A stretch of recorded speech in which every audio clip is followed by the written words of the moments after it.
신학과 인문학 13번째 주 세 번째 시간 진행하겠습니다.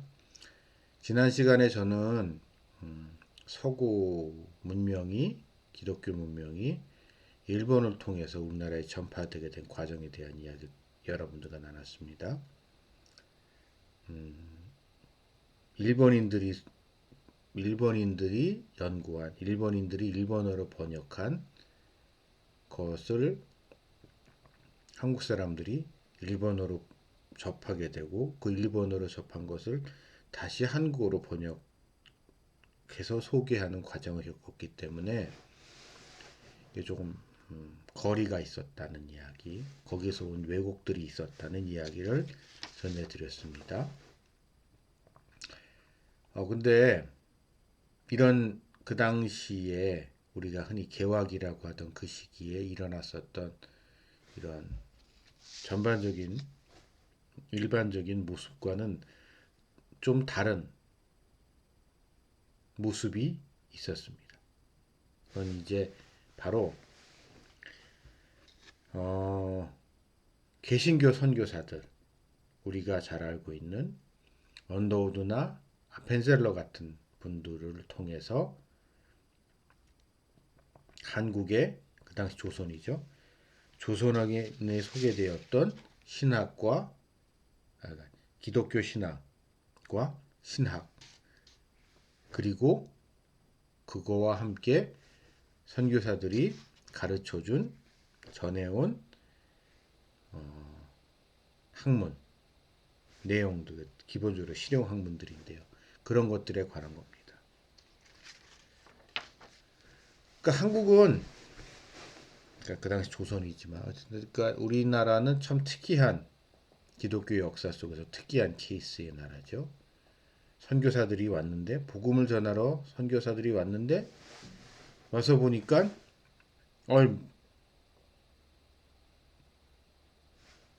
알아서 믿는 사람들이 있단 말이에요. 알아서 자기네들이 알아서 믿는 사람들이 있어서 그 사람들이 와서 교회 세워주라고 하고 그 사람들이 와서 세례 달라고 하고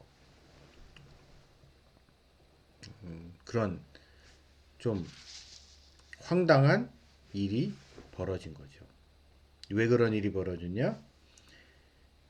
선교사들이 한국에 오기 전에 평안북도 지역에 있었던 상인들, 중국을 오가는 만주르 지역을 무대로 활동하는 상인들이 거기서 선교사들을 만났고 그쪽으로 파송됐었던 선교사들, 스코틀랜드 선교사나 이런 사람들을 만났고 그 사람들을 통해서 복음을 접했고 그래서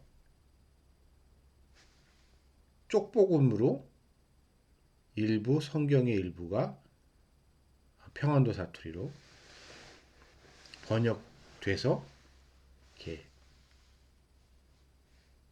나누어진, 그래서 자기네들끼리 잘 믿고 있었던 특이한 상황이었던 거죠.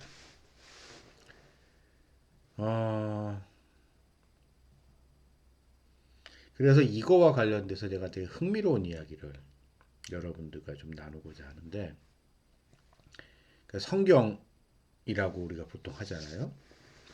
근데 또 일부에서 그걸 성서라고 얘기하는 분들도 계십니다. 네. 그래가지고 요즘은 이제 좀 조용해졌지만 한동안 이게 성경으로 봐야 되냐, 성서로 봐야 되냐라는 논쟁이 있었는데, 결론적으로 성경이 맞습니다. 왜 성경이 맞냐? 여기 중요한 포인트가 있는데요. 이렇게 이제 만주에서 복음을 처음 접하고 쪽복음이지만 한국어로, 그러니까 조선어죠. 한글로 처음 성경을 번역하려고 했던 사람들이 성경이라는 표현을 썼습니다. 그리고 이에 반해서 성서라는 표현은 일본식 표현입니다. 그러니까 일본의 유학생들이 일본에 갔다가 일본에서 이수정인가요? 이름이 저도 지금 이수정일 거예요. 기억이 맞다면. 일본에 갔을 때 일본에서 선교사들을 만나고 기독교라는 것을 접하고 했을 때 그거를 그 당시 조선어로 번역하려고 했을 때 시기적으로 약간 뒤거든요. 그때 사용했던 표현이 성서입니다. 그래서 어, 이건 그러니까 엄밀한 학문적인 접근으로 봤어도 그러니까 그러니까 우리가 외국어잖아요. 성경이라는 건 우리나라에 원래 있던 게 아니라 외국에 있던 것에 한국어 표현의 원칙 중에 하나가 더 오래된 표현을 쓴다는 게 원칙이기 때문에 성경이라는 표현이 더 합리적입니다. 자, 이게 이 이름에서도 나타나는 되게 특이한 점이 있는 거예요. 그러니까 우리나라에는 그렇게 기독교라는 종교, 우리나라에 없었던 기독교라는 종교가 전파되는 과정 그부터도 특이하게 이렇게 자발적으로 전해졌고 다른 학문들, 다른 그러니까 서구의 문화와는 내 내용들과는 달리 일본이 아니라 물론 일본에서 만났고 일본에서 접한 선교 유학생들도 있었지만 주로 조선의 복음을 전한 사람들은 그러니까 서양의 선교사들이 와서 직접 가르치고 직접 전했던 거죠. 그래서 성경 번역이 어떻게 됐을까요? 영어 성경, 그러니까 그때 이제 처음 한글 성경을 그러니까 쪽복음인 일부 성경을 번역하려고 했던 시도가 있었다고 했잖아요. 그 당시 평안도 사투리를 사용한 그 이후에 우리가 그러면 우리가 읽는 성경 최초의 완역 성경을 하고 했었던 그 이후의 시도들은 다 선교사들이 중심이 돼서 영어 성경이었던 게 한국어 성경으로 번역되는 게 번역돼서 처음 보급하기 시작됐죠. 이게 기독교라는 한국 기독교가 가지고 있는 아주 특이한 부분입니다. 그러니까 다른 거는 물론 영어 성경이 더 특별한 권위를 가지고 있다고 생각하지는 않아요. 왜냐하면 영어 성경도 헬라어나 히브리어 같은 오리지널 텍스트는 아니잖아요. 오리지널 텍스트를 영어로 번역한 거고 그 영어로 번역한 거를 한국어로 번역한 거니까 번역의 번역이라는 한계는 있지만 그 이전에 다른 것들은 결국 뭐예요? 그 중간에 일본어라는 게 한 번 더 꼈는데 그런 거와 상관없이 번역이 된 특이한 상황이었던 거죠.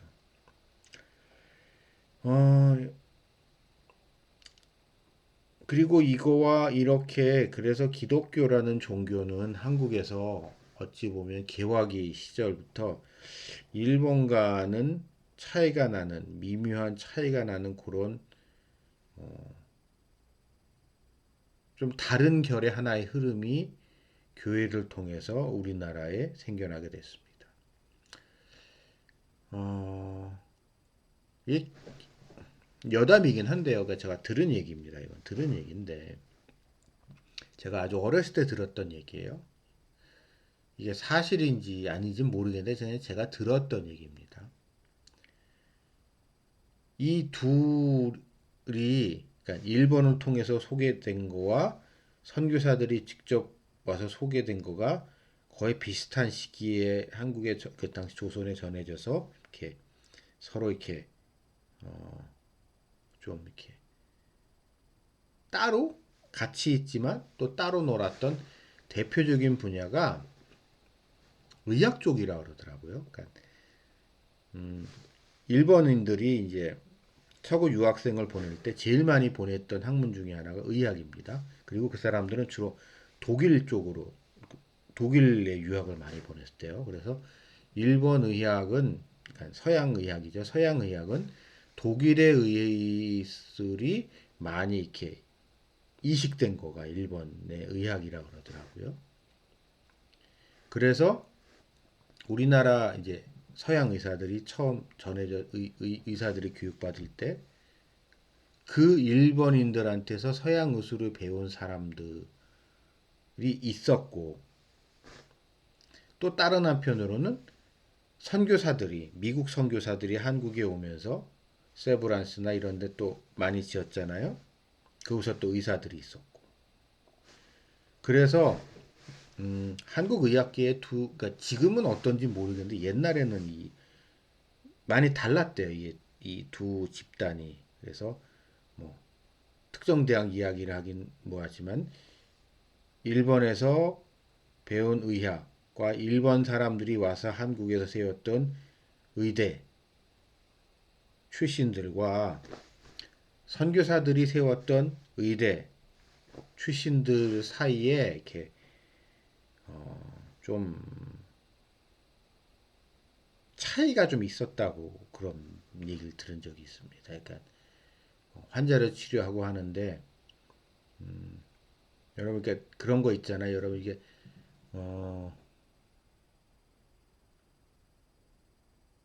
이제 여러분이 그래서 두 집단이 뭐 지금은 옛날 같지 않은 것 같긴 한데 하여튼가 좀 이렇게 옛날에는 이제 많이 달랐었다고 합니다. 근데 이게 이제 문제가 되는 게 한국 사회에서 이 근대화 과정, 서구화 과정에서 한국 사회에 되게 갈등 요인으로 작용을 하게 됩니다. 그러니까 무슨 얘기인고 하니 어, 조선의 지식인들, 그러니까 여러분, 그러니까 개화기의 조선의 지식인들은 일본에 가서 일본인들을 통해서 서구 학문을 접하게 됐잖아요. 근데 기본적으로 일본은 일본화된 교육을 시킵니다. 그렇죠? 근데 일본화된 서구 교육, 서구인들에 대한 교육은요. 일본인들이 다 받아들여도 하나 절대 안 받아들였던 게 있어요. 기독교잖아요. 그래서 많은 부분 반기독교적 성향을 좀 가지고 있어요. 그래서 한국의 지식인들, 그 시대에 일본에서 교육을 받았던 한국의 지식인들을 보게 되면 기독교에 대해서 우호적이지가 않습니다. 그리고 그 사람들이 이제 한국에 다시 귀국했다고 쳐보자고요. 그 귀국한 사람들이 선교사들하고 사이가 별로 안 좋았어요. 그러니까, 그래서 그런 부분이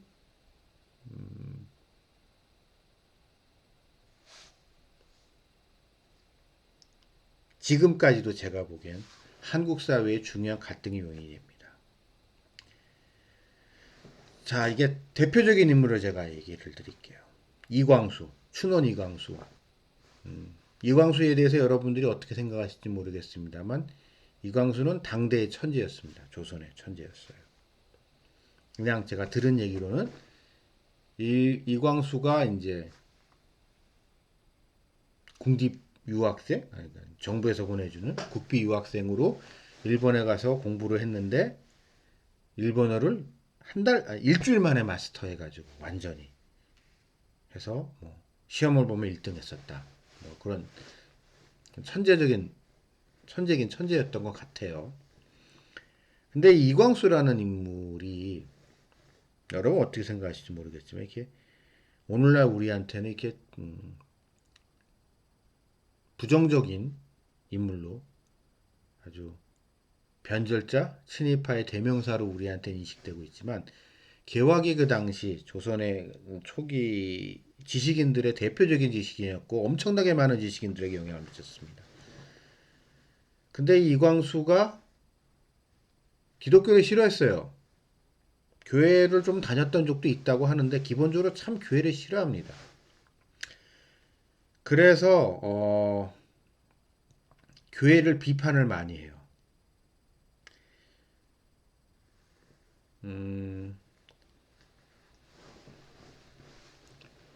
제가 근데 흥미로운 게 뭐냐면요. 제가 이 시간에 얘기하고자 하는 중요한 논점인데 이광수가 1918년인가요? 제가 기억이 좀 가물가물한데 19년인가 18년에 그러니까 1910년대 당시에 한국교회와 막막 비판한 책 글이 남겨져 있는 게 있는데 그 글을 그러니까 짧은 이제 신문 기사 같은 이제 논조로 같은 게 있는데 그걸 읽어보게 되면 기가 막히게 오늘날 흔히 말해서 교회 개혁해야 된다고 얘기하는 교회가 문제가라고 얘기하는 이제 스스로 잘났다고 얘기하는 인간들 과 거의 똑같은 얘기를 하고 있습니다. 제가 이번 시간 끝나고 이거 첨부 자료로 이렇게 올려드릴게요. 한번 다 읽어보세요. 꼭 읽어보셔야 됩니다. 꼭. 물론 옛날 고어체이기 때문에 좀 읽기 어려우실 수 있는데 쭉 읽다 보게 되면 대강 무슨 얘기인지 정도는 이해가 되실 거예요. 근데 소름 끼치리만큼 오늘날 뭐 하여튼 뭐 교회 개혁해야 된다고 얘기하는 좀 저 그런 인간들 싫어하는데 어쩌면 이렇게 똑같은 얘기를 하고 있을까?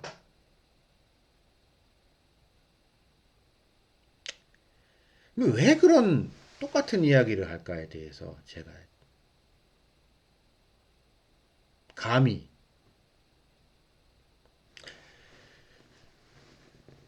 평가를 하자 그러면 한다 그러면 어,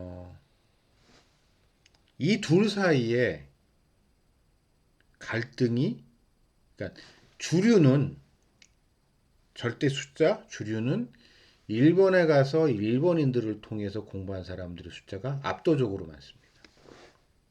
근데 그거는 그들이 그래서 기독교에 대한 이해를 하나 놓고 보더라도 일본화된 기독교에 대한 이해인 거예요. 근데 그 일본화된 기독교에 대한 이해는 기독교에 대한 긍정적인 접근보다는 이해보다는 타라 입구로 한다고 하면서도 유신을 한다고 하면서도 모든 일본이 가지고 있던 모든 것을 다 갈아엎고 막 철저한 개혁을 하려고 하고 서양 걸 다 받아들인다고 하면서도 기독교만은 받아들이지 않았던 일본인들의 기독교에 대한 이해. 근데 서양 문화를요, 어떻게 기독교와 떨어져 생각할 수가 있냐고요. 기독교는 서구 문명은 거의 1000년 이상의 기간 동안에 교회의 지배를 받고 있었어요, 중세는.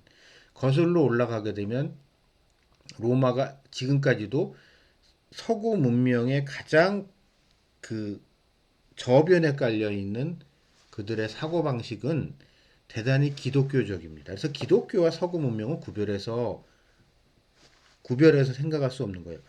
기독교적인 사고 방식이 하에서 그런 문명이 나온 거거든요. 근데 그런 문명은 받아들이면서도 그런 문명이 가능하게 했던 기독교는 받아들이지 않으려고 했던 일본인들의 모순 그리고 그 모순을 정당화하기 하고자 했었던 일본인들의 그런 기독교에 대한 의도적인 폄하 기독교란 종교가 과연 어떠한 종교인가에 대해서 진지하게 고민하지 않고 그 엑기스만 그러니까 그 결과물만 받아 챙기려고 하는 전 그래서 일단 일반적 일단 근데 그러고 그런 부분이 있습니다. 물론 기독교에서도 그렇게 이제 일본을 통해서 온 기독교, 일본화된 기독교를 갖다가 수용하려고 하는 사람들도 일부 있었어요. 근데 그거는 전체 교회에선 소수였죠. 그러니까 교회 이외에 밖에 기독교 이외에 분야에 있어서는 일본을 통해서 받아들인 게 주류였고 교회를 통해서 받아들인 게 소수였다면 반대로 신학의 분야와 교회는 선교사들한테 직수입한 게 다수였고 일본을 통해서 전해진 게 소수였던 거죠.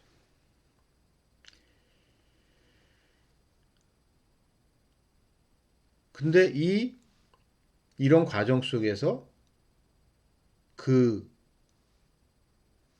그러니까 뭐라고 해야 되나요? 다수였던 그러니까 그러니까 세상의 관점에서는 다수였었던 어, 일본 유학파 지식인들이 를 대표하는 이광수 같은 인물이 교회를 바라봤던 그 이야기, 그러니까 서양인 선교사들이 우리에게 직접 전해준 기독교에 대한 이야기, 기독교에 대한 그들의 그런 비판은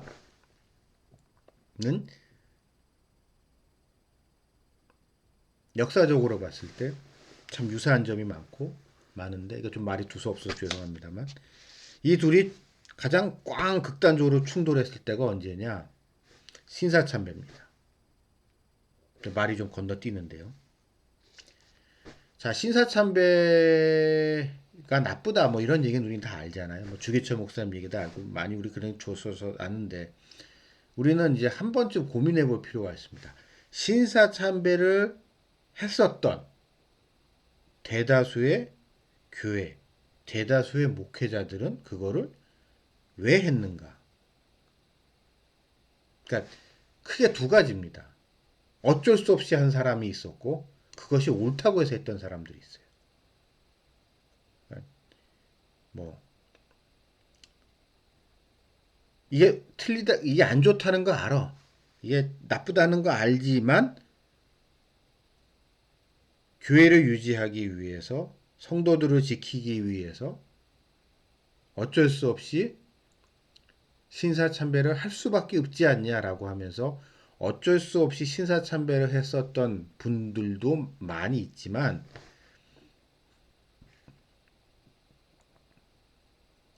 신사참배는 옳은 거다. 그것이 신학적으로 옳다라고 얘기했었던 사람들도 신학자들 내지는 목사들도 분명히 있었습니다. 그럼 그 사람들은 왜 그것이 가능하게 됐을까요? 그 사람들의 신학의 근거는 뭘까요? 일본 신학입니다. 일본을 통해서. 그러니까 여러분 일본 입장에서 놓고 보자고요. 일본인들 입장에서는 신사참배는 국민 의례인 거 맞잖아요. 그렇죠? 일본 국민이라면 다 신사참배를 해야 되는 거예요. 창씨개명도 해야 되는. 그러니까 뭐 창씨개명 논외로 치고 신사참배 같은 거 해야 된단 말이에요. 일본인들에게 국민 의례인 게 맞아요. 그러니까 일본 국민이라면 당연히 해야 되고 국가와 개인 그러니까 국가는 하나님이 이 땅에 세워놓은 그러니까 그 이제 두왕국 이론이 일본에서 이렇게 나 이런 것이 일본에서 좀 왜곡되게 전해진 부분이 있었는데 그러니까 이게 뭐 정당하다라고 했던 일본의 신학자들의 이야기를 그대로 수용했던 사람들 그리고 그 일본화된 그러니까 일본화된 신학을 한국에 전파하기 위해서 만들어진 신학교가 있어요. 근데 아주 진보적인 신학교죠. 제가 실명을 거론하기 힘든 좀 그런데 조선신학교죠. 조선신학교의 후신이 지금 어딘 줄 아세요? 제가 이 자리에서 얘기하지 않겠습니다. 아무리 그럴듯하게 포장할지라도 출발이 잘못된 뿌리가 잘못된 곳이 어떻게 정당성을 부여할 수 있는가? 뭘 믿고 그게 잘난 척 들어야 되는지 모르겠어요.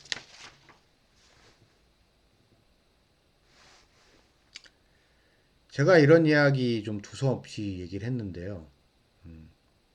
강의실에서 만나면 이런 걸 이제 좀 더 쉽게 좀 이렇게 리얼하게 얘기를 드릴 수가 있는데 아무래도 지금 이게 녹화로 하기 때문에 명예훼손으로 들어갈까 말을 못 하겠는데 하여튼 그런 갈등이 교회와 세상 속에서 세상과 또한 교회 내에서도 세상을 등에 업고 교회를 어지럽혔던 인물들이 있었다. 그리고 그들의 후예들이 아직도 그냥 있다는 이야기를 했습니다. 잠시 후에 이야기 계속 이어가겠습니다.